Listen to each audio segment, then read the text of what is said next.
Movie start होते ही हमें मेरियम नाम की एक लेडी दिखाई जाती है जो कि वीनस में आई थी।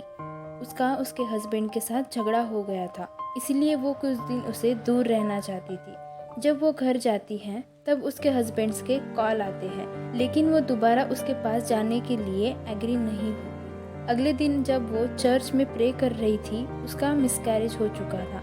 तब उसे किसी डेमन साउल्स की आवाज़ें आती हैं और इसके साथ साथ उसे डेमन के पुतले भी नज़र आते हैं और जाने अनजाने में उसके मुंह से निकल जाता है कि उसे बच्चा चाहिए, और ये वर्ड्स कहते ही वो उस डेमन के ट्रैप में फंस जाती है। और फिर वो अपने हस्बैंड के पास चली जाती है। 100 किलोमीटर की दूरी पर उन्होंने एक घर परचेस कर लिया होता है और घर के आसपास एक घर था, करीब 12 किलोमीटर दूर था। एक दिन घर को एक्सप्लोर करते हुए मेरियम एक अजीब चीज़ देखती है। एक स्टैचू की आंखें खुली हुई है और अचानक से बंद हुई। ये देखकर मेरियम डर जाती है और फिर उसे उस दीवार पर डिमोनिक फेस नज़र आने लगते हैं जो उस पर चिल्ला रहे थे। और एक दिन तो उसे एक शैतान भी नज़र आता है जो उस पर चिल्ला रहा होता है।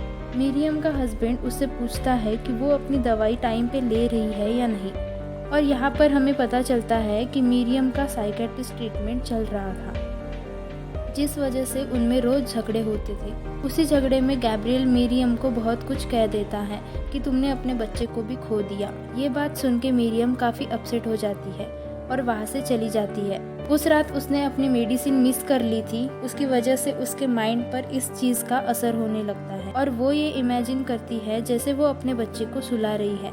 अगले दिन उनमें फिर झगड़ा हो जाता है। गैब्रियल उसे बोलता है कि कल तुमने मेरी क्लासिक कार को तोड़ दिया।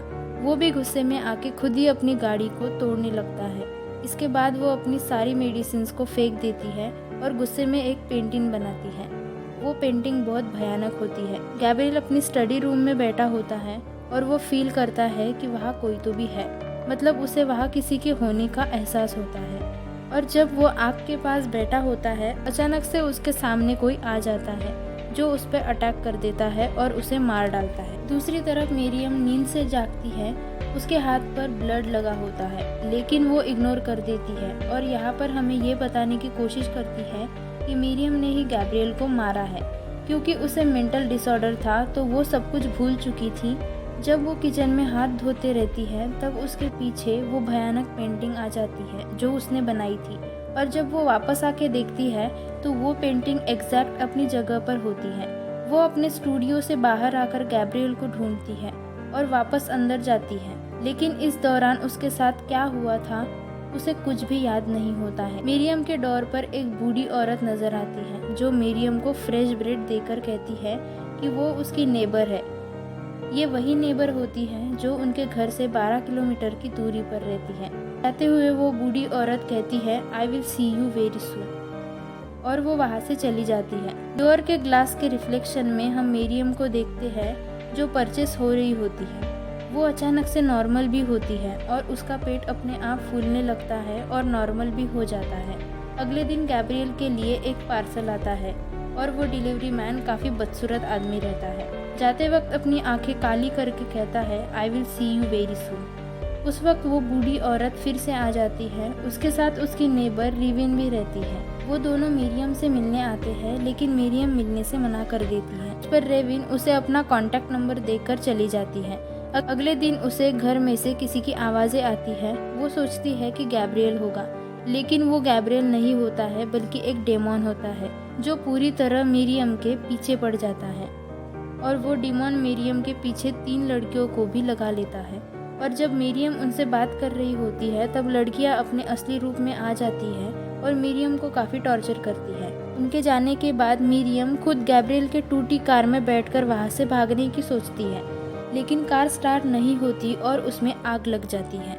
जब रात में वो रेविन को कॉल करती है तो वहाँ किसी शैतान की आवाज़ आती है और वो शैतान उसे कहता है यू मेड अ प्रॉमिस। और ये वही प्रॉमिस था जो मेरियम ने बच्चा लेने के बदले में किया था कि वो बच्चा लेकर कुछ भी करने को रेडी है। वो गन लेकर बाहर जाती है। बाहर उसे कोई भी नहीं मिलता, लेकिन जब वो अपने स्टूडियो से बाहर जाती है उसे वहाँ रेविन मिलती है। वो उसे मारने का सोचती है क्योंकि उसको लगता है शायद रेविन भी एक डेमन है। जब वो घर में जाने के लिए डोर ओपन करती है, मिरियम तो अंदर चले जाती है, लेकिन रेविन उसे कहती है कि मुझे अंदर आने के लिए इनवाइट करो, जिससे वो समझ जाती है कि रेविन भी एक डेमन फॉलोवर है। उसे रूम की हर दीवार पर डेमन नजर आता है, लेकिन असल में वहाँ पर कोई भी नहीं होता है। वो डेमन ही है, उसे विजन कर रहा था। अगले दिन वहाँ पर 2 डिटेक्टिव आते हैं। वो मिरियम को अपना कॉन्टैक्ट नंबर देके चले जाते हैं। मिरियम रात को बाइबल पढ़ती है और वो गॉड से प्रे करती है। जाने अनजाने में उसने गलत चीज़ रिमांड कर ली और तब उसे डेमन रिप्लाई करता है, there is no god to help you Miriam.